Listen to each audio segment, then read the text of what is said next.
Perdón, buenos días. Yo estaba hablando sola. Y con razón nadie respondía. ¿Cómo están, chicos? Buen día. Buenos días, doctora. Buen día, Bueno, doctora. vamos a continuar con lo que nos falta, hablando de un niño de madre diabética, con diabetes gestacional en realidad, que se genera durante el embarazo, como ya indicamos anteriormente, y también vamos a hablar nuevamente de esa enfermedad de Bonn-Jerk, que en este caso evidentemente está ligada a la ausencia de esa enzima glucosa 6-fosfatasa. Bueno, no sin antes volver a recordar, vemos acá, ¿no?, que el umbral de la glucosa a este nivel es de 180 miligramos por decilitro, es decir, que los glomérulos van a filtrar y reabsorber hasta esa cantidad. Sobrepasa esos 180 y esta molécula va a ser liberada por la orina, produciendo ese proceso que es la glucosuria, es decir, la glucosa en sangre. El riñón no tiene esa capacidad de filtrar y observamos entonces la glucosa a nivel de la orina. Tenemos ahí un niño, lo vemos ahí, tiene bastante panículo adiposo, su masa muscular es grande, es un niño que recién ha nacido y pesa, como vemos, 4.3 kilogramos, es macrosómico, eso quiero decir que es bastante grande, presenta convulsiones tónico-clónicas, está en un estado convulsivo debido a que a la hipoglucemia que está generando, ¿ya? Entonces, al examen, en el laboratorio, esto muestra que hipoglucemia. Inmediatamente, observando eso, el tratamiento tiene que ser bolos de glucosa, ¿no? O infusiones de dextrosa por vía endovenosa para que no genere ese daño, principalmente a nivel del sistema nervioso. Pregunto, ¿a qué creen que se debe esa hiperglucemia? ¿Alguien tiene una idea? ¿Cuál podría ser la causa para que se genere esa hipoglucemia en ese recién nacido que viene de esa madre con diabetes gestacional? ¿Nadie? ¿Cuál sería la causa de generar hipoglucemia en todo lo que hemos hablado ahora?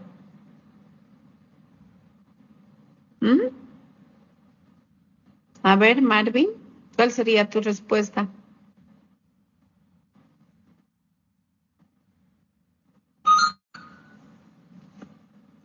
¿Aló? ¿Nadie? ¿Nadie tiene respuestas? A ver, si la madre presenta hiperglucemia porque está con diabetes, el niño no tiene problemas, ¿no es cierto? Es un niño que ha sido engendrado, está en buenas condiciones a todo nivel, pero está grande, ha crecido mucho. ¿Podría responder la pregunta? Estoy preguntando por qué ese niño al nacer tiene hipoglucemia, es grande, macrosómico. Eso, bueno, es porque está hiperinsulinemia. A ver, ¿cuál del? Eso. El niño, para compensar la hiperglucemia que está generando, hiperinsulinemia. Y cuando nace, ya no está frente a una hiperglucemia, ¿no es cierto? ¿Qué es lo que tiene en este caso el niño? Pues hipoglucemia. ¿Por qué? Porque la hiperinsulinemia está generando ese fenómeno, ¿no? Entonces vemos ahí un niño con sus facies bastante hinchadas, pleotrópicas, se dice que tiene fases de querubín en realidad, ¿no? Sus pliegues cutáneos vemos ahí en su cara, a nivel de las piernitas, son bastante gruesos y redundantes. Su abdomen, como vemos, está globuloso y algo muy importante, tiene bastante de panículo adiposo. Sabemos muy bien que esta hormona, la insulina, actúa como una hormona anabólica, entonces lo que está haciendo es estimular, ¿no?, la síntesis de proteínas, la síntesis de ácidos grasos. ¿Por qué es grande? Porque ya hemos explicado, a nivel genético estimula la expresión en este caso, de la hormona de crecimiento dependiente de insulina, ¿no es cierto? Esta va a ir a actuar sobre precisamente la hormona de crecimiento, estimulando su mayor liberación, y ese niño crece intrauterinamente en mayor proporción. Bueno, esa hipoglicemia normalmente hay que evitar que baje menos de 40 miligramos por decilitro. Sin embargo, acá este niño pues está presentando esos niveles. Y si hay hiperinsulinemia, ¿qué pasa con su glucagón? No se libera, no se liberan las catecolaminas. Entonces, ese niño no tiene la secreción de esas hormonas contrarreguladoras que son hiperglucémicas, ¿no? Y por la hipoglicemia que está presentando ese niño, que presenta letargias, hay hipotonía, falta de energía para la contracción muscular, hay cianosis, presenta apnea, dificultades en la respiración, temblores, convulsiones. Inclusive, si esta hipoglicemia se acentúa, va a llegar a el shock y la muerte. Entonces hay que actuar inmediatamente, ¿no? También se observa disminución de calcio, hipocalcemia. Normalmente los valores de calcio están entre 8 a 10,5. En este caso va a estar en menor proporción. ¿Por qué? Porque también este niño presenta hipoparatiroidismo, y sabemos muy bien que el calcio está ligado a la hormona hipoparatiroidea, porque esta estimula su absorción, y también va a haber hipomagnesemia, es decir, baja el magnesio, y conocemos muy bien que el magnesio es muy importante, sobre todo para la actividad de las quinasas, ¿no? Entonces, fenómenos que están haciendo que la respuesta muscular no sea buena, ¿no? Algo que también este niño presenta es la enfermedad de la membrana hialina. ¿Por qué? Porque la insulina, cuando está en abundante cantidad, evita la síntesis de esa molécula surfactante. En este caso, dipalmitoil lecitina es esa molécula que actúa como agente surfactante a nivel pulmonar. Y como no se produce esta molécula, entonces los pulmones van a colapsar. También encontramos una policitemia, es decir, mayor producción de eritrocitos. ¿Por qué? Porque se activa la eritropoiesis. El hematocrito puede estar más de 65, entonces una policitemia bastante elevada. Por la policitemia que se está generando, evidentemente, como hay un número grande de eritrocitos, estos también van a ser destruidos en gran magnitud, y la destrucción de eritrocitos genera la hiperbilirrubinemia, ¿no? Precisamente por esa eritropoiesis inefectiva que se está generando, y sobre todo a nivel de la inmadurez que se da por la falta de enzimas, ¿no? En este niño. Puede también presentar miocardiopatía hipertrófica, es decir, se engrosa el tabique intraventricular, eso que va a generar obstrucción a nivel de la aorta, y por tanto hipertrofia miocárdica secundaria. También observamos que existen malformaciones. ¿A qué se debe eso? A la hipoglucemia, ¿no? Este niño está presentando hipoglucemia, y no olvidemos la glucosa, esa molécula muy importante que es la que principalmente genera esa energía para que nuestras células funcionen. Entonces vamos a tener malformaciones a nivel del músculo esquelético, vamos a encontrar cardiopatías, problemas renales, gastrointestinales. Hemos ya hablado sobre todo por la interferencia del agente surfactante a nivel pulmonar.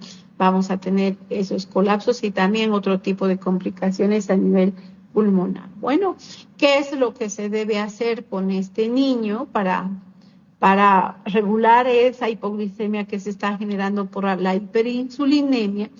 Darle bolos de glucosa, ¿no? 2 a 4 ml kilogramo por minuto hasta estabilizar. Es importante en este proceso hacer el control de la glucosa continua para ver hasta dónde hemos logrado ese proceso de estabilización, Y si continúa la hiperglucemia y está presentando hiperinsulinismo, lo que vamos a hacer es, en este caso, si recuerdan antes, para exocitar insulina, lo que hacíamos era bloquear estos canales de potasio, ¿no ven?, dependientes de ATP. En este caso, al contrario, lo que vamos a hacer más bien es estimular para que no exista la despolarización, no ingrese calcio y no hagamos ese proceso de exocitosis de insulina. Y ese efecto que acabo de mencionar tiene esta molécula, el diazóxido, es hiperglucemiante porque evita la exocitosis de insulina a través de ese mecanismo bioquímico. ¿Cuál es la dosis? De 10 a 15 miligramos por kilogramo, puede darse por vía oral o también, dependiendo del grado de hipoglucemia, puede darse por vía intravenosa. Hemos explicado muy bien que el glucagón, ¿qué es lo que hace? Estimula la gluconeogénesis, la glucogenólisis, ¿no? Entonces, para compensar esa hipoglucemia, se le inyectan 30 a 200 microgramos por kilogramo peso de glucagón, ya sea por vía intramuscular o intravenosa. Algo que también hemos hablado, los corticoides estimulan sobre todo a las transaminasas, y estas van a ir a estimular la gluconeogénesis porque dotan de sustratos gluconeogénicos, y dentro de ese grupo está la prednisona, ¿no? Entonces, hiperglucemiante porque principalmente estimula la vía de la gluconeogénesis. ¿Qué dosis se da? 1 a 2 miligramos kilogramo día por vía oral. Bueno, vamos a volver a tratar de esa enfermedad de Bonjour. Ya hemos hablado. Esta enfermedad es una enfermedad de origen genético, debido a que hay una mutación, es decir, una deficiencia de esta enzima glucosa 6-fosfatasa. Ya hemos explicado que la ausencia, ¿para qué sirve en este capítulo de la gluconeogénesis? Para liberar glucosa hepática y que ésta a través de la sangre transporte a los tejidos extrahepáticos. Entonces, entre las enfermedades por almacenamiento de glucógeno que ya hemos mencionado anteriormente, esta enfermedad metabólica es la más prevalente. Es una enfermedad hereditaria recesiva y ya hemos explicado, si no tenemos esta enzima glucosa 6-fosfatasa, que va a hacer en este caso la glucosa 6-fosfato, hemos explicado alostéricamente, que inhibe a la glucógeno fosforilasa, y si no hay la acción de esta enzima, ¿qué pasa con el glucógeno a nivel hepático? Se acumula y esa glucosa 6-fosfato está también estimulando el proceso más bien de glucogenogénesis, ¿no? Haciendo de que de esa manera se eleve en los niveles de, de esa manera haciendo de que en este caso se inhiba la degradación del glucógeno, y también en esta situación vamos a hacer de que pues la glucosa a través de ese proceso de gluconeogénesis que se activa vaya a disminuir la concentración de glucosa. Para el diagnóstico, ¿qué es importante hacer en sangre? Estudios sobre todo de la acción de esta enzima. Pueden hacerse pruebas enzimáticas, también pruebas genéticas, determinando si hay algún defecto a nivel de esta enzima glucosa 6-fosfatasa. Es importante hacer, en este caso, ecografías, sobre todo para ver si el hígado está agrandado, hay hepatomegalia por el depósito de glucógeno que genera esta enfermedad. Hemos explicado que no solo eso produce hipertrigliceridemias, hiperuricemias, produce incremento de colesterol. Entonces, ¿por qué? Por el proceso de que esa enzima no está activa, ¿no? Y ultrasonido es importante también realizar para ver el tamaño del hígado y el daño hepático que está generando esta deficiencia, ¿no? Hay hipoglucemia principalmente porque no hay degradación de glucógeno, especialmente en ayunas, y esto que está generando convulsiones, ¿no? Hay acidosis láctica también. Hemos explicado cómo hay mucha glucosa 6-fosfato que va a alimentar esto a la glucólisis, incrementando en este caso la transformación de piruvato en lactato. Ya hemos explicado que también activando la glucólisis que vamos a producir a partir de piruvato, acetilcoenzima A, y eso va a ir a sintetizar más ácidos grasos, más triglicéridos, y también va a ir a sintetizar el colesterol. Al mismo tiempo, como estamos haciendo la síntesis de ácidos grasos y también hay hiperglucemias, esa mayor concentración de acetilcoenzima que se está generando en este caso, que va a producir los cuerpos cetónicos. Ya hemos explicado, no hay hipercetonemia. Y evidentemente un agrandamiento del hígado, es decir, hepatomegalia, por el depósito de glucógeno que no se degrada. Puede esto también ocasionar adenomas hepáticos, la hipoglucemia que está generando, que produce retraso en el crecimiento, deterioro inclusive mental, ¿no? Y también vamos a tener mayor predisposición a infecciones. ¿Por qué? Porque no hay esa energía necesaria para generar una buena respuesta inmunitaria. Puede generarse también cálculos renales e insuficiencia renal, porque pues a ese nivel en la actualidad ya se ve que hay gluconeogénesis, pero también puede haber algo de formación de glucógeno en ese tejido, y eso estaría generando el daño a ese nivel, sobre todo más que todo acá sería por la hiperuricemia que esta patología genera, ¿no? Entonces hay una respuesta disminuida a la nivelación de glucosa que genera la adrenalina y el glucagón. Se genera hipocalcemia, como anteriormente ya hemos indicado, y esto puede dar lugar a la osteoporosis, ¿no? Puede haber proteinuria por la insuficiencia renal que se está generando y microalbuminuria. También ese paciente, ese niño, va a presentar sangrados frecuentes, xantomas, es decir, fragilidad a nivel de los capilares. Y eso, ¿por qué? Por la deficiencia de plaquetas. Porque ya dije, hay una insuficiencia a nivel de la respuesta inmunitaria. ¿Eso por qué? Porque disminuyen los neutrófilos. Entonces, la neutropenia sobre todo está predisponiendo a que ese niño presente infecciones. También se observa ulceraciones a nivel de la boca, no solo a nivel de la boca, sino también a nivel del intestino. Y bueno, ya explicamos una neutropenia, sobre todo disminución en el número de leucocitos, ¿no? Y bueno, hasta acá hemos terminado el capítulo de gluconeogénesis.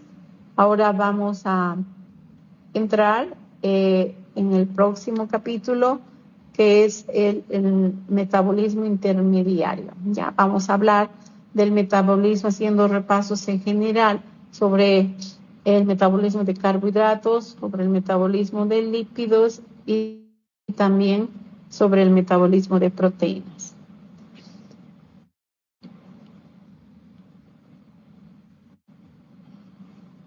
Bueno, entonces, hablando de la definición de lo que es el metabolismo, viene a ser ese conjunto de cambios químicos, porque no olvidemos que esas reacciones químicas que se llevan en el organismo son esas transformaciones bioquímicas, ¿no?, que se llevan en los organismos vivos. Y estas transformaciones bioquímicas, es decir, hemos visto la vía glucolítica, la vía de la gluconeogénesis, hemos visto las vías del metabolismo del glucógeno, estas reacciones, transformaciones de unos sustratos en otros, mediante que están catalizadas esas proteínas, que son las enzimas, ¿no?, que hacen que los nutrientes, en este caso, hasta ahora hemos hablado de los carbohidratos, ¿no? ¿No es cierto? Pero no solamente consumimos carbohidratos en los alimentos, sino también proteínas y lípidos.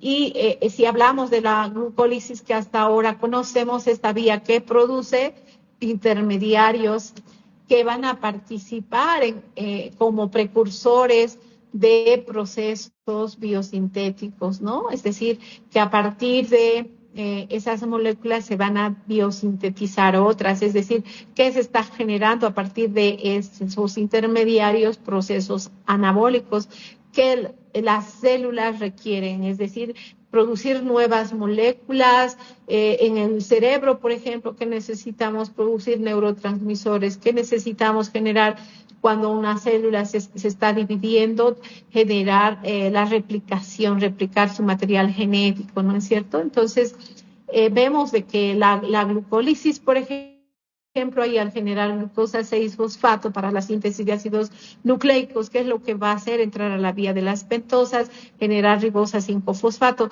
y eso va a ir a estimular la síntesis de ácidos nucleicos, por ejemplo.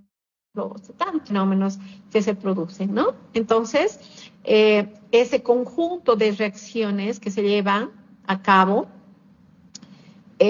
podemos hablar, por ejemplo, el 3-fosfoglicerato en la vía glucolítica es precursor de serina, el 1,3-bifosfoglicerato precursor de 2,3-bifosfoglicerato es efector alostérico que la hemoglobina necesita para expulsar más rápidamente el oxígeno. Entonces, esa interconversión de compuestos químicos que ocurren en esas vías metabólicas tiene que estar acoplado.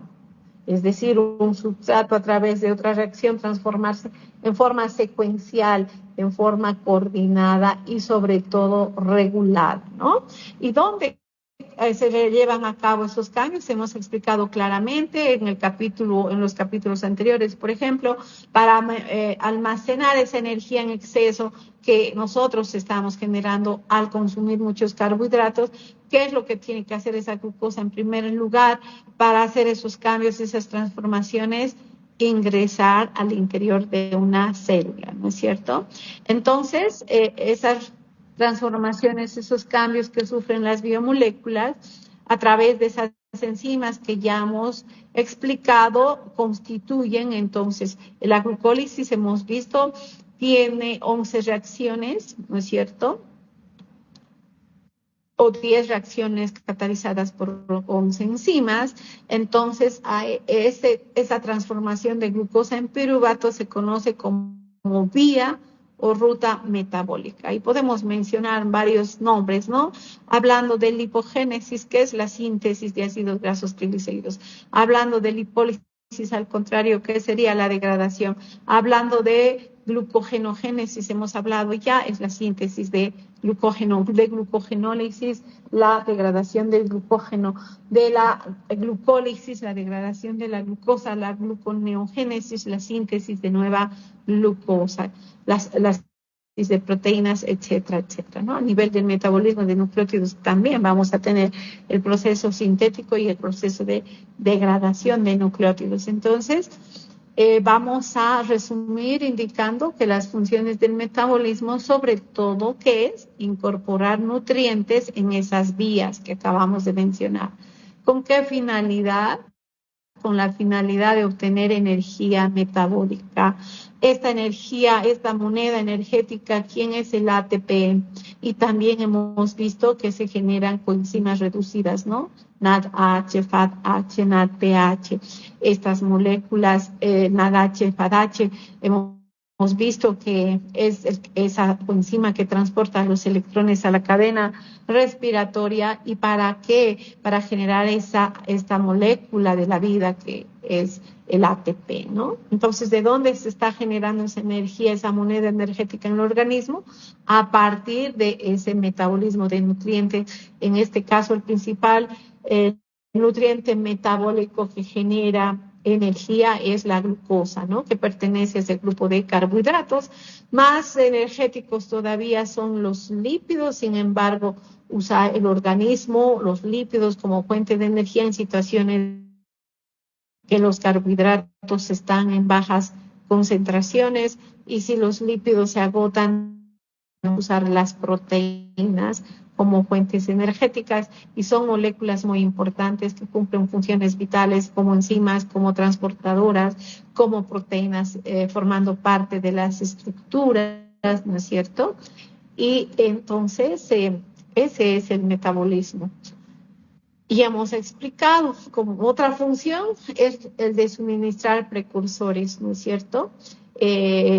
Si hablamos de catabolismo, ¿qué es lo que hace esto?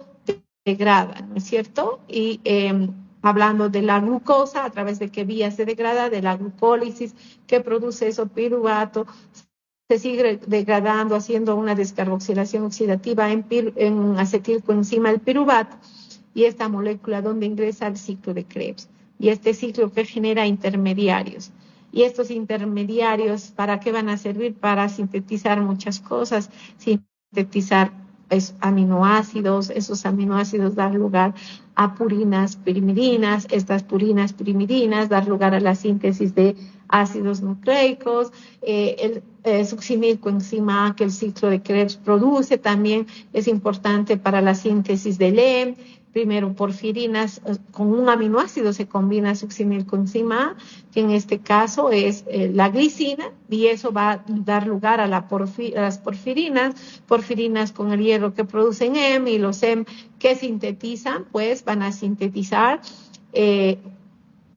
hemoproteínas, ¿no? Hemoglobina, mioglobina, catalasas, citocromos P450, etcétera, etcétera. Entonces, estamos viendo allí que esos precursores que generan estos procesos metabólicos a través de diferentes vías van a servir para la síntesis de otras macromoléculas, es decir, esas moléculas pequeñitas que se generan a través de las vías metabólicas, por esas transformaciones catabólicas que se generan, van a servir como sustratos para transformar y hacer procesos biosintéticos y la síntesis de nuevas moléculas, como acabo de mencionar, proteínas, ácidos nucleicos. El ciclo de Krebs participa en la síntesis de nueva glucosa, ¿no? La gluconeogénesis. Entonces, estamos viendo que el oxalacetato, por ejemplo, que se incrementa en el ciclo del ácido cítrico, va a ir a generar, en este caso, nuevamente la producción de glucosa.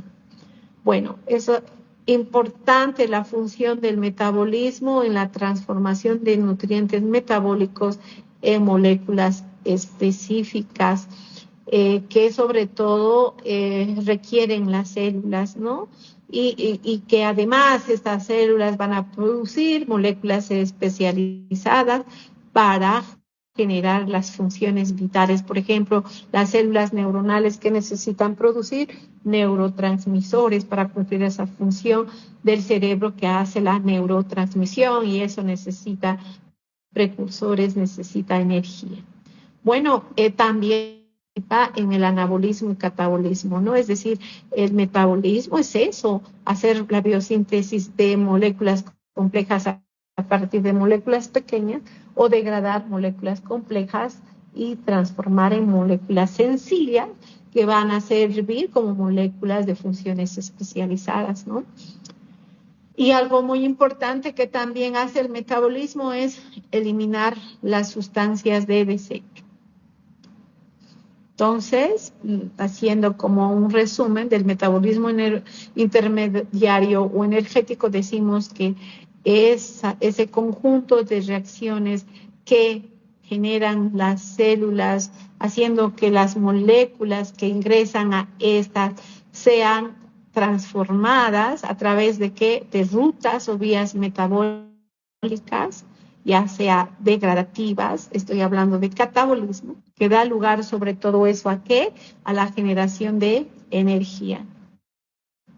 ¿Energía para qué? Para que ésta sea utilizada en la conversión de moléculas en otras, ¿no es cierto? Si nosotros vamos a sintetizar, ensamblar moléculas que estamos uniendo, átomos, esa unión de átomos que van a necesitar energía, y esa energía viene del metabolismo. Entonces, el que una célula necesita crecer, necesita reproducirse, necesita esos procesos metabólicos. Que el organismo se mantenga sano, en equilibrio, en homeostasis, necesita de esos intercambios metabólicos, esas transformaciones que las moléculas sufren. Necesito detoxificar mi cuerpo porque voy a generar sustancias tóxicas. Por ejemplo, el amoníaco que se libera de la desaminación de los aminoácidos, ¿dónde tiene que ir? Al ciclo de la urea. ¿Para qué? Para eliminarse en forma de urea, porque esa molécula de amoníaco va a ser una sustancia tóxica que va a generar sobre todo daño a nivel neurológico, a nivel hepático, ¿no? Por la hiperamonemia que está generando. Entonces, ¿qué necesitamos nosotros? Eliminar esa sustancia tóxica del organismo. Bueno, ¿qué entienden por metabolito, chicos? ¿Qué será un metabolito?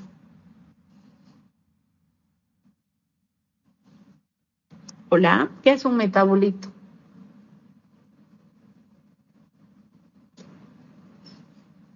Un producto para formar otras sustancias, doctora, metabolitos.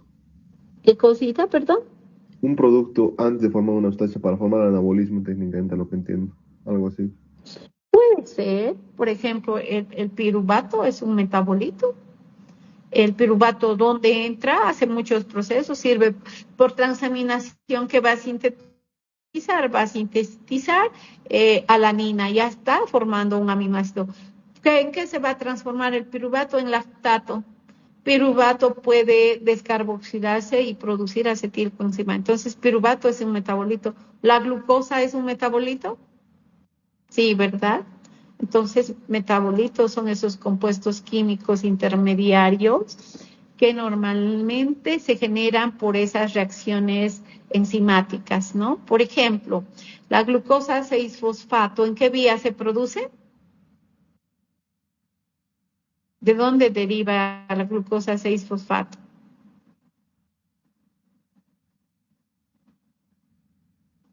¿Puede repetir, doctora? ¿De dónde deriva la glucosa 6-fosfato? De la glucosa a través de la exocinasa o la glucosinasa, yo creo.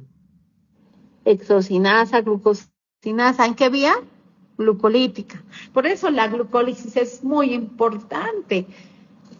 Es la vía principal, ¿no es cierto? Sobre todo del metabolismo de carbohidratos. Entonces, esta glucosa puede tener muchos destinos. Parte de esa vía glucolítica es, ¿no es cierto? Y pues también esta puede entrar, hemos visto en el capítulo anterior, ¿a qué cosa? Hacer glucogenogénesis, ¿no es cierto? También pues, es parte de la gluconeogénesis. ¿Recuerdan cuando el hígado degradaba el glucógeno que producía glucosa 6-fosfato y esta para liberar la glucosa a través de qué enzima se transformaba en glucosa libre? A través de la glucosa 6-fosfatasa. También entra la vía de las pentosas para producir NADPH, que es la molécula que va a participar en reacciones reductivas, en procesos biosintéticos, porque la biosíntesis es reducción. Entonces, la coenzima que libera esos electrones para esos procesos reductivos en estas reacciones es el NADPH. Por ejemplo, la síntesis de ácidos grasos necesita NADPH. La síntesis de hormonas esteroideas necesita NADPH. La síntesis de algunos neurotransmisores necesita NADPH. Y no solo glucosa 6-fosfato va a entrar y participar en esas vías, sino también puede entrar a la vía de los ácidos urónicos, por ejemplo, que acá no está. Entonces vemos ese metabolito, es ese compuesto químico intermediario que viene de una vía metabólica y que va a participar ingresando a otras vías para generar nuevos productos. Bueno, la principal situación que tiene que generar un sustrato, una molécula para hacer esas transformaciones, esos cambios, es ingresar, ¿dónde, chicos? ¿Dónde se llevan a cabo los cambios, las transformaciones? ¿Al interior de qué? Por los GLUT, doctora, tal vez. Espera, voy a aumentar mi volumen. No sé si estás hablando. Es mi volumen, está muy suavito que ¿Qué me has dicho? Perdón, ahora sí te escucho. Por los GLUT y los SLGT, creo. Ya, pero ¿qué necesitamos? Meter esas moléculas, ¿dónde? Al interior de una célula, porque ahí esa célula tiene toda la maquinaria necesaria para transformar. Es como que cuando el alimento entra a través de nuestra boca, ¿no es cierto? Está entrando a nuestro cuerpo para que esas células cambien y transformen, pero ese metabolito va a sufrir transformaciones principalmente entrando a las células. ¿Y cómo entra la glucosa a las células? A través de dos tipos de transportadores. ¿Cuáles son? Los GLUT, doctora. Los GLUT, ¿dependen o no dependen de energía?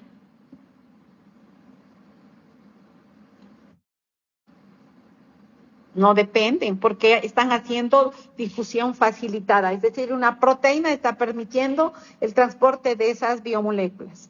En cambio, los que dependen de energía, ¿cómo se llaman? Transporte secundario.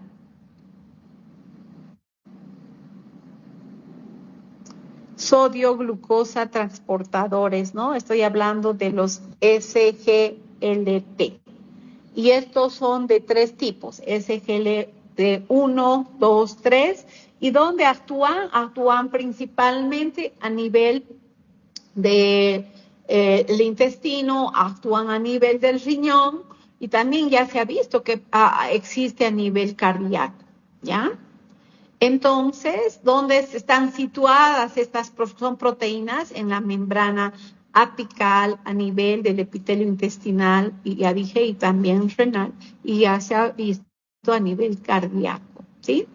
Y los otros transportadores que hacen la difusión facilitada, que son proteínas que están también a nivel, son proteínas transmembranares, por tanto van a permitir el transporte de glucosa, son 13 tipos, es decir, están presentes en cada una de las células. Por ejemplo, a nivel de hígado está GLUT2, a nivel de páncreas también encontramos a GLUT2, GLUT4, donde encontramos sobre todo, GLUT4 encontramos a nivel de músculo y tejido adiposo, y GLUT4 es un transportador de glucosa insulino dependiente, ¿no? Entonces, vemos acá el enterocito a nivel del intestino, a través de qué tipo de transportador, no solo la glucosa, la galactosa, por este tipo de transporte, ¿qué es?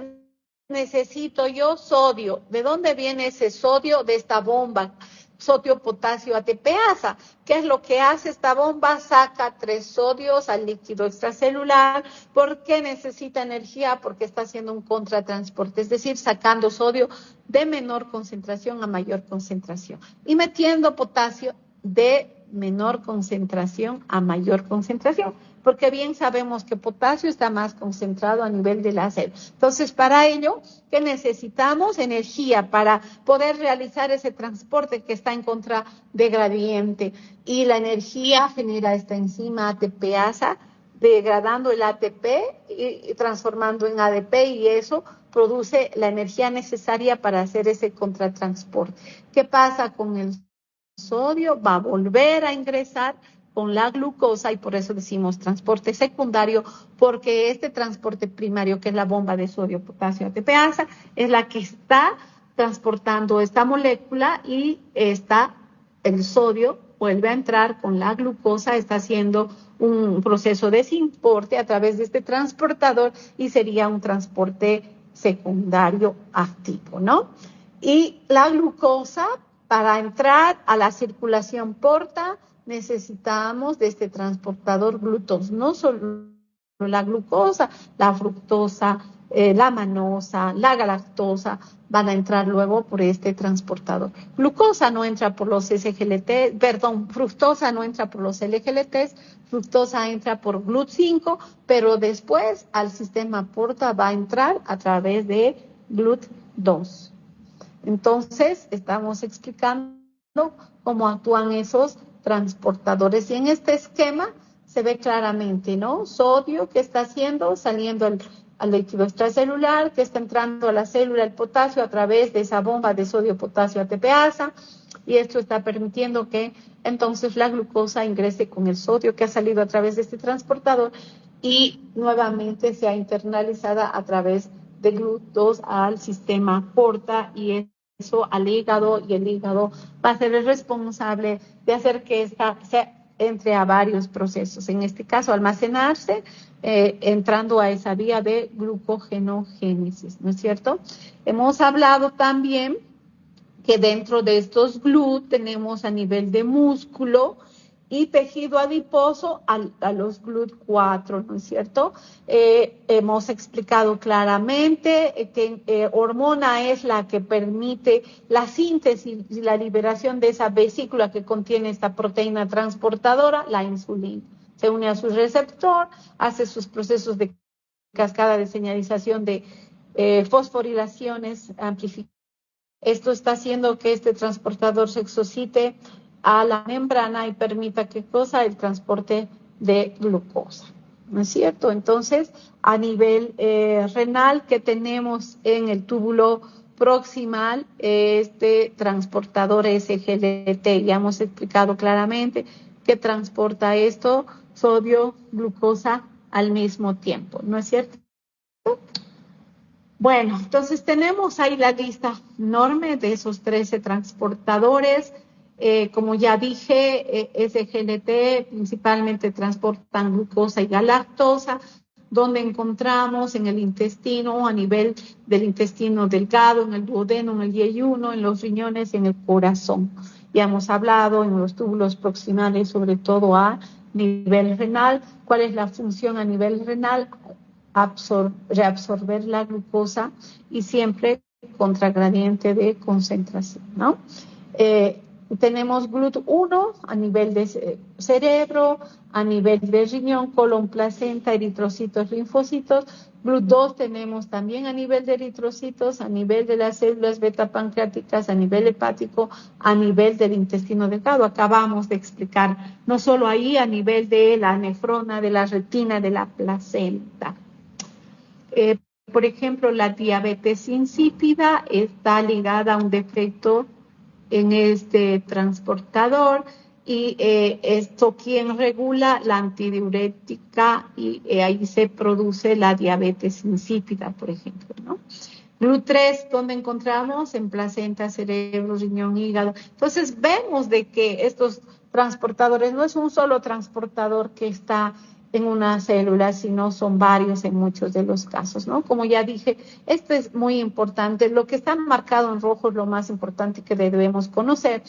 GLUT4, ¿dónde está? En músculo esquelético, músculo cardíaco y los adipocitos. Ojo, algo que no estaba indicando, cómo funcionan estos de acuerdo a la concentración molar que tiene, en este caso, los monosacáridos, ¿no? La KM, ¿no? Es la constante de Michaelis. ¿A qué concentración, por ejemplo, funciona de glucosa, GLUT4, 5 milimolar? Si nosotros observamos GLUT2 funciona a una mayor concentración, a 17 milimolar. Entonces, cuando ingresa glucosa a través de este transportador a hígado, cuando los niveles de glucosa están bastante elevados, es decir, en un periodo de alimentación, y no solo va a entrar a hígado, sino también a páncreas. Ya hemos explicado en páncreas estas células que hacen, en las células beta, hacen de que se secrete la insulina, el ingreso de glucosa, ¿no es cierto? Algo importante que debo indicar, por ejemplo, estos GLUT al mismo tiempo, si ingreso de glucosa a las células, también van a permitir la salida. Por tanto, para que la glucosa se quede atrapada en esa célula, tiene que estar fosforilada como glucosa 6-fosfato, ¿no? GLUT5, ¿dónde encontramos? Hace rato ya hemos explicado, en intestino delgado, en el testículo, en el riñón. GLUT6 está sobre todo en vaso, en leucocitos, pero también encontramos en cerebro.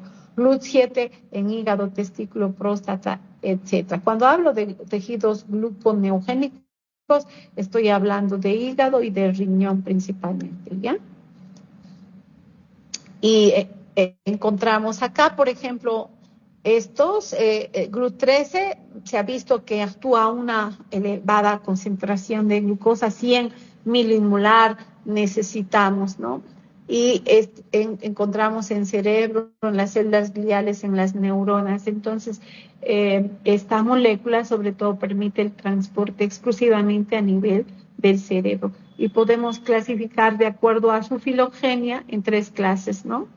Clase 1, clase 2 y clase 3, los sitios de expresión de estos transportadores. Por ejemplo, a la clase 1 pertenecen GLUT1, GLUT4, GLUT3, GLUT14, GLUT2. A la clase 2, GLUT5, GLUT7, GLUT9, GLUT11 y a la clase 3, GLUT6, GLUT8, GLUT10, GLUT12. Nada más que acá indicar que un sustrato, un metabolito, tiene que ingresar a una célula para que al interior de esta se lleve a cabo esos procesos. Ya hemos visto en el caso de la glucosa, entra la vía glucolítica, ¿dónde?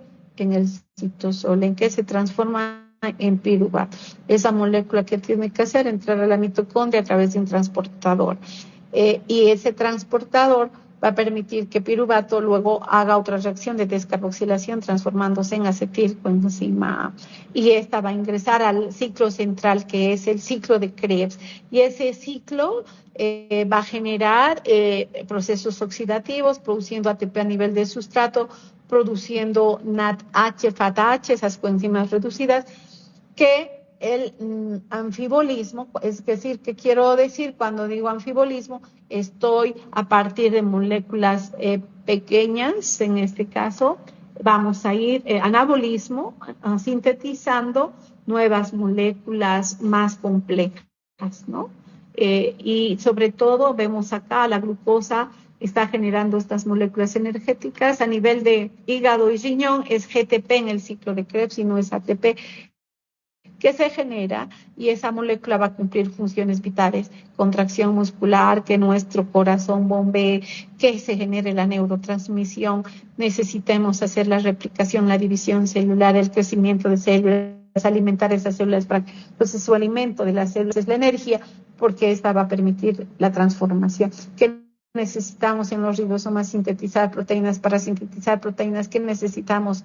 ATP, GTP. Entonces esas moléculas van a servir como fuente energética para esos procesos biosintéticos. Algo que debemos saber, este proceso metabólico es muy dinámico, ¿no? Y si nosotros vemos a esta persona en San Juan que han comido muchos hot dogs, papas con patitas fritas, el pan, que es el enemigo más grande porque tiene abundante carbohidrato. Entonces, esa su comida de esa persona que veo acá está llena de carbohidratos, ¿no? Entonces, mucha glucosa va a hacer de que, si bien entre a la glucólisis, produzca acetilcoenzima A, entre al ciclo de Krebs, que ya conocemos, a generar energía, pero no es solo eso, ¿no? Es mucha energía. ¿Dónde está yendo? A sintetizar ácidos grasos, estos esterificados al glicerol triglicéridos. ¿Y dónde se almacena? En el tejido adiposo. Ven su pancita, su vientre bastante crecido, porque ahí está almacenando. Tiene tejido adiposo en las piernas, en el cuello, en la cara, en todo lado, ¿no es cierto? Entonces, eso está generando un desequilibrio y una enfermedad que es la obesidad, ¿no? Por tanto, es necesario hacer una incorporación de nutrientes, tanto de carbohidratos, de grasas, como de proteínas en forma equilibrada. Entonces, ¿para qué necesitamos generar esa energía a través de esos procesos cambios que sufren esas moléculas complejas en moléculas sencillas? Y estas van a ir a generar, ¿qué cosa? Energía libre, ¿no? Energía útil. ¿Para qué? Para hacer trabajo mecánico, como ya dije, generar movimientos, contraer el músculo, contraer el músculo cardíaco, etcétera, ¿no? Hacer el transporte activo, las bombas de cloro, las bombas de protones, la bomba de sodio, potasio, la bomba de potasio, de calcio. No olviden esas bombas que están haciendo un contratransporte, y para eso que necesitan energía. ¿Para qué necesito transportar estos iones? Para exocitar neurotransmisores, para exocitar la insulina, para muchos procesos, para contraer muchos procesos importantes, ¿no? Sobre todo a nivel del sistema nervioso, para la conducción de en este caso, de la neurotransmisión que genera, ¿no? Y sobre todo esa energía para la síntesis, ¿no? Unir moléculas necesita gasto energético para formar nuevos enlaces y generar nuevas estructuras. Bueno, una vía entonces es una secuencia de reacciones y aquí justamente A se transforma en B, B en C, en D, en E, en F, en G, en H, en I, en J. Si nosotros vemos 1, 2, 3, 4, 5, 6, 7, 8, 9 enzimas están participando. Es más o menos, si yo pongo glucosa en glucosa 6-fosfato, glucosa 6-fosfato en fructosa 6-fosfato, fructosa 6-fosfato en fructosa 1,6-bifosfato, eso en gliceraldehído 3-fosfato y dihidroxiacetona, pero aquí solo estamos mostrando una molécula hidroxiacetona, una fosfato en gliceraldehído 3-fosfato, gliceraldehído 3-fosfato en 1,3-bifosfoglicerato, en 3-fosfoglicerato, 2-fosfoglicerato, fosfenol, piruvato y piruvato. Justamente es el número de reacciones que en esta ruta, que es la glucólisis, se lleva a cabo. ¿Qué características tienen estas vías en las reacciones que catalizan esas enzimas? Pueden ser reversibles. Esta primera es irreversible, en cambio esta segunda es irreversible. Esta de glucosa 6-fosfato a fructosa es irreversible, de fructosa a fructosa 6-fosfato es irreversible. Entonces, algunas son irreversibles, otras son reversibles. Tiene en etapas obligatorias, no podemos hacer que de A pase a D, sino son reacciones en secuenciales. Algo muy importante, la vía glucolítica está regulada por 3 puntos, ¿no? La hexocinasa, glucosinasa en la primera, la fosfofructosinasa a este nivel y la piruvatosinasa en la última reacción. Entonces es importante que esas reacciones, esas vías sean reguladas y también estos procesos, estas vías se llevan en sitios específicos en la célula, ¿no? Por ejemplo, la beta-oxidación, donde se lleva a cabo en la mitocondria, donde se lleva el ciclo de Krebs en la mitocondria, donde se lleva a cabo la glucólisis en el citosol, donde se lleva la vía de las pentosas en el citosol. Entonces, se desarrollan esas reacciones en secuencia, esas vías en lugares específicos. Entonces, esos procesos catabólicos, anabólicos, ¿en qué están organizados? Que son parte del metabolismo en vías, o también conocidas como rutas, o en algunos casos ciclos, ¿no? El ciclo de la pentosa, el ciclo de Krebs, por ejemplo, ¿no? Entonces, hay 4 tipos de estos procesos: las vías catabólicas, o también llamadas de degradación, que transforman moléculas grandes en moléculas sencillas y su principal función es generar energía. En cambio, las vías anabólicas usan CO2, agua, ATP, NAD, FAT para sintetizar moléculas más complejas. Es decir, estoy llevando a cabo la síntesis. ¿Y qué usa esta vía anabólica? La energía que ha generado la vía catabólica. Y el ciclo de Krebs hace ambos procesos. Por tanto, ¿qué tipo de vía es? Anfibólica, porque en el ciclo de Krebs catabolizamos aminoácidos, catabolizamos glucosa, catabolizamos ácidos grasos, y también esos intermediarios del ciclo de Krebs participan en muchos procesos biosintéticos, síntesis de nueva glucosa, en la síntesis de ácidos grasos, en la síntesis de porfirinas, etcétera, etcétera, ¿no? Y cuando hablo de vía anaplerótica, las vías anapleróticas son reacciones específicas lo que hacen es generar moléculas que son parte de vías o ciclos, ¿no? En este caso, es decir, están conectando una vía con otra vía, alimentando a las vías con esos intermediarios. Ya hemos hablado, el catabolismo es una fase degradativa que degrada grandes moléculas. ¿En qué cosa? En ATP, en NADH, en FADH, produce NADPH. Esa energía química ¿Qué va a ser y qué estoy generando? Moléculas sencillas, CO2, agua, amoníaco, ¿no? Entonces, el anabolismo que hace, usa estas moléculas sencillas, estas coenzimas reducidas, ¿para que a partir de aminoácidos, por ejemplo, se sinteticen proteínas, a partir de glucosa sinteticemos el glucógeno, a partir de ácidos grasos sinteticemos triglicéridos y a partir de bases nitrogenadas, purinas, pirimidinas, vayamos a sintetizar ácidos nucleicos. ¿Y de dónde vienen las purinas, pirimidinas? De los aminoácidos, del metil tetrahidrofolato, formil tetrahidrofolato, necesitamos ribosa 5-fosfato además para después estos vayan a sintetizar ácidos nucleicos. Entonces estamos viendo que la conexión que se genera entre catabolismo y anabolismo es ese cambio energético. Catabolismo produce energía ATP y esta energía usa el anabolismo. Que ahí está, ¿no? La diferencia entre catabolismo y anabolismo, ¿qué es? Catabolismo es una ruta degradativa o es una ruta oxidativa que usa coenzimas oxidadas, en que convierte las moléculas complejas en moléculas sencillas, que libera energía en forma de ATP, por tanto son reacciones exergónicas. ¿Qué quiere decir exergónico? Son esas reacciones que se llevan en las células vivas y que liberan energía. Por ejemplo, la glucólisis es una reacción exergónica, es una vía catabólica. Es convergente, ¿por qué? Porque la glucosa va a terminar en acetilcoenzima a través de esas reacciones. El cambio, el anabolismo es lo contrario, ¿no? El anabolismo es divergente. A partir de acetilcoenzima nosotros podemos sintetizar ácidos grasos, triglicéridos, colesterol y se va ramificando. El anabolismo son rutas biosintéticas.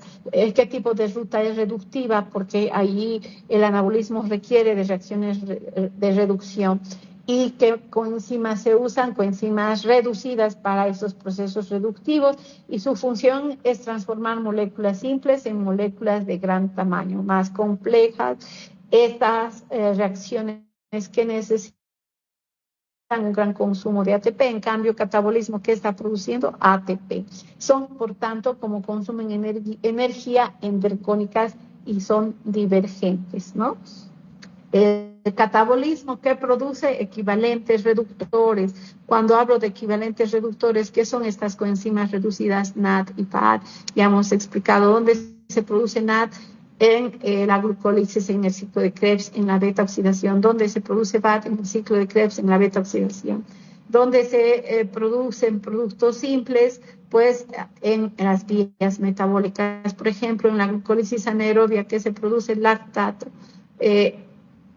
Si acetilcoenzima entra el ciclo de Krebs que viene de la degradación de carbohidratos, lípidos, de proteínas, donde se va a descarboxilar en el ciclo de Krebs. También en la cadena respiratoria ya hemos visto el oxígeno cuando recoge un electrón para dejar oxidado al cuarto complejo y continúe la transferencia de electrones. ¿Cuál es el producto de desecho? Es agua que se libera de la degradación de aminoácidos, el grupo amino en forma de amoníaco. Y ya hemos visto estas coenzimas reducidas a través de sus procesos catabólicos porque son procesos oxidativos. Entonces esos sustratos oxidados que están generando estas coenzimas reducidas y esas que van a hacer transportar electrones a la cadena respiratoria para producir ATP por fosforilación oxidativa, ¿no? Entonces estas reacciones también generan precursores para la síntesis de nuevas biomoléculas. En cambio, el anabolismo es todo lo contrario, sintetiza proteínas a partir de moléculas simples, por ejemplo, aminoácidos, sintetiza ácidos nucleicos a partir de purinas, pirimidinas y demás, sintetiza triglicéridos a partir de glicerol y ácidos grasos, el glucógeno a partir de que sintetizamos de glucosa, los ácidos nucleicos a partir de que sintetizamos de nucleótidos, los nucleótidos a partir de que se sintetizan a partir de aminoácidos, glutaminas, ahí necesitamos aspartato, glicina, metiltetrahidrofolato, formiltetrahidrofolato y necesitamos ribosa 5-fosfato que viene de la vía de las pentosas, ¿no? Y ahí veo al ciclo de Krebs, es una vía anfibólica que está haciendo muchos procesos, ¿no? oxidando, catabolizando esta molécula central que es acetilcoenzima A. ¿Y de dónde proviene esto? Después de la glucólisis de piruvato, de la beta-oxidación. Los cuerpos cetónicos también pueden generarse a partir de esta biomolécula, pero lo principal, ¿a qué entra el ciclo de Krebs? A oxidarse y producir intermediarios, ¿no? Alfa-cetoglutarato, que va a hacer síntesis de nuevos aminoácidos, síntesis de nuevos neurotransmisores, va a participar en la síntesis de purinas. Entonces, vemos, ¿no? Aquí esta molécula, ¿de dónde proviene? De la oxidación de aminoácidos. Ahí está valina, isoleucina, está metionina, está treonina, y también de la oxidación de ácidos grasos de cadena impar que generan el propionato, va a producir succinilcoenzima. Si voy a anabolismo, esta molécula, ¿qué hace? Produce succinilcoenzima con glicina, porfirinas más hierro, el M que necesita producir proteínas hémicas. Dentro de estas, necesitamos generar hemoglobina para el transporte, muy importante para vivir, ¿no es cierto? Del oxígeno, mioglobina para almacenar, necesitamos generar citocromos P450 para que detoxifiquen mi organismo. Entonces, hablando del ciclo de Krebs, hace muchos procesos, ¿no? Transporta acetilcoenzima al citosol en forma de citrato para sintetizar ácidos grasos, colesterol para sintetizar hormonas esteroideas, estrógenos, progesterona, testosterona, para sintetizar vitamina D, que viene para producir sales biliares. ¿Para qué las sales biliares? Para absorber grasas a nivel. Entonces, han visto, ciclo de Krebs es un ciclo vital anfibólico porque hace los dos procesos, catabolismo y anabolismo. Y cuando hablo de vías anapleróticas, ya expliqué, el fosfonol piruvato, por ejemplo, que produce oxalacetato, y oxalacetato es un sustrato parte de qué ciclo? Del ciclo de Krebs. Entonces, esta reacción está produciendo oxalacetato para alimentar, en este caso, este intermediario del ciclo de Krebs, que es el oxalacetato. ¿De dónde viene? De fosfonol piruvato carboxilasa, y puede hacer reacciones reversibles, puede transformarse el oxalacetato también en fosfonol piruvato, y ya hemos explicado, incrementa la concentración de este anabolito en el ciclo de Krebs. ¿Para qué? Para que vaya a hacer gluconeogénesis, porque al incrementarse el oxalacetato va a inhibir el ciclo de Krebs, ¿no? Piruvato con el bicarbonato que produce malato. A través, en este caso, de la enzima málica. Esta es responsable también de transformar en malato en piruvato, y este vuelve otra vez a la célula, a la mitocondria, en realidad, para que esta molécula produzca nuevamente malato, si quieren, en el ciclo de Krebs, ¿no? Y piruvato también hemos explicado, a través de la piruvato carboxilasa se transforma en oxalacetato, o al revés, oxalacetato en piruvato a través de la piruvato carboxilasa. Y de esta ya hemos hablado, la piruvato carboxicinasa, que transforma el fosfonol piruvato en oxalacetato. Y hablando de las rutas catabólicas, como vemos aquí, almidones, glucógeno, sacarosa, que son carbohidratos en que se transforman en esta molécula simple que es la glucosa. Después entra a la vía glucolítica, produce piruvato, y la molécula central que es acetilcoenzima. Lo mismo cuando degradamos triglicéridos, que producimos ácidos grasos. Cuando degradamos fosfolípidos por las fosfolipasas, ¿qué se están produciendo? Ácidos grasos. Cuando degradamos proteínas, ¿qué se están generando? Aminoácidos. Esto, por ejemplo, alanina en piruvato por la alaninoaminotransferasa, esa transaminasa, y después por la piruvato deshidrogenasa, acetilcoenzima. Entonces, el catabolismo es convergente. ¿En qué está terminando? En esa molécula central. En cambio, el anabolismo es divergente, porque a partir de esta molécula se van a sintetizar mevalonato, colesterol, hormonas esteroideas, ácidos biliares, se va a esterificar ácidos grasos, se va a producir colesterol esterificado. Bueno, nosotros no, pero sobre todo las bacterias pueden producir vitamina K, las plantas caucho, pigmentos, carotenoides, ¿no es cierto? Entonces, acetoacetilcoenzima puede ir a sintetizar ácidos grasos, triglicéridos, estos fosfolípidos. Los ácidos grasos producen eicosanoides, prostaglandinas, tromboxanos.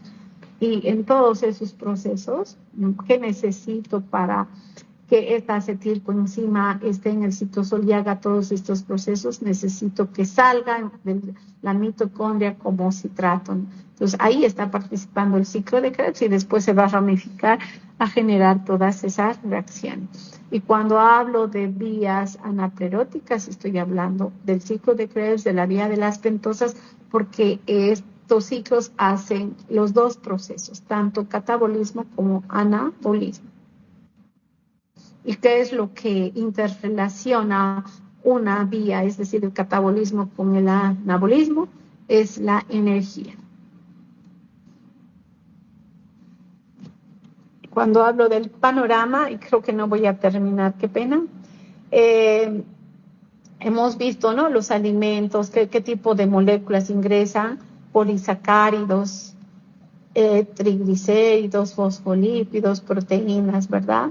Entonces, la fase número 1, la fase 1 del metabolismo es la digestión y la absorción, donde sufren estas moléculas, esas transformaciones, esos cambios en el intestino, quienes degradan los almidones, el glucógeno, en monosacáridos, las glucosidasas, ¿no?, la amilasa en este caso, alfa 1,4 glucosidasa.